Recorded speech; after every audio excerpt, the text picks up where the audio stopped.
Having had many Samuel L. Jackson moments on flights, I truly appreciate this next segment. I mean, I have had situations traveling with my toddlers where flight attendants and others have left me screaming, "Hell yeah, I killed him, but do it again."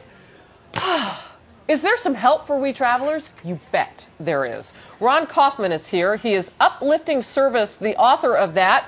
Good morning. I've confessed. Good morning. It's good to be with you. I heard your confession. So for summer travel, from ticket counters to the TSA, how do we get better service when we travel? Well, the important thing to remember is just like there's always two sides to every story, there are actually two sides to every service situation. One side is the service provider, the flight attendant, TSA, somebody at the hotel, but the other side is the customer. And both sides can contribute to giving and getting good service by being uplifting towards one another. It's not just a one-way street. So you're telling me that going on a plane grumpy is probably not good for me. I think I knew that, but there's some other things that you want us to think about. Well, let's take a look at what is the definition of service. This is what I write about in the book, Uplifting Service, and at .com. Service is taking action to create value for someone else. Ooh, and of course, that. we want the service provider to do that for us. They should take action to create value for you or for me as the customer. But you as the customer could also take some action to create value for the service provider, like managing your mood, being polite, saying thank you, or being prepared, and that can make a big difference. I love that. Wow, you are a catchy guy. Taking action to create value for someone else. Are there, and we can put some tips up on the screen from Ron. Be appreciative and polite. Get your service provider's name.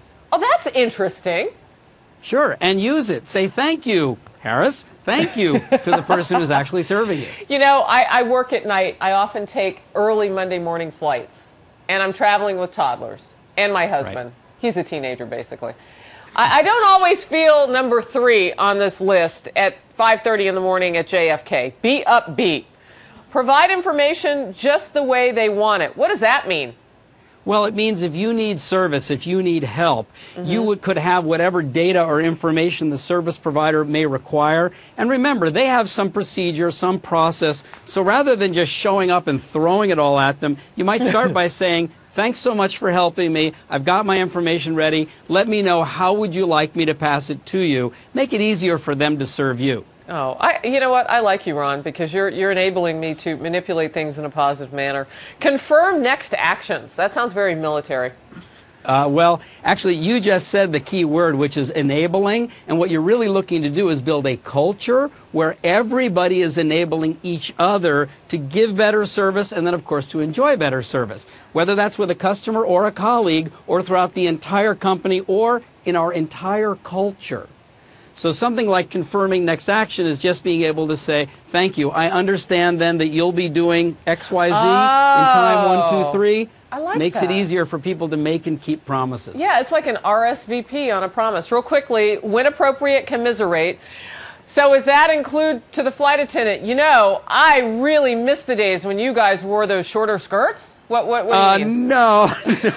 I would say, let's say you meet a service provider who's not having a good day, and it happens to all of us. Yeah, it does. You could be that person who simply gives them a smile and says, "I can see it's a tough day. I just want to let you know I appreciate you serving me." And that could be the moment where they turn around, and that makes an impact on everybody else they serve all day long. Each of us can be responsible for uplifting service in this world. You know, I don't know what your politics are, but you're seated at our bureau in front of the Capitol. I'm wondering, would you run for office of something? Because you seem like a really good guy. There's a reason it's called government service and public service and civil service. Because Remind them. Also yeah, there you go.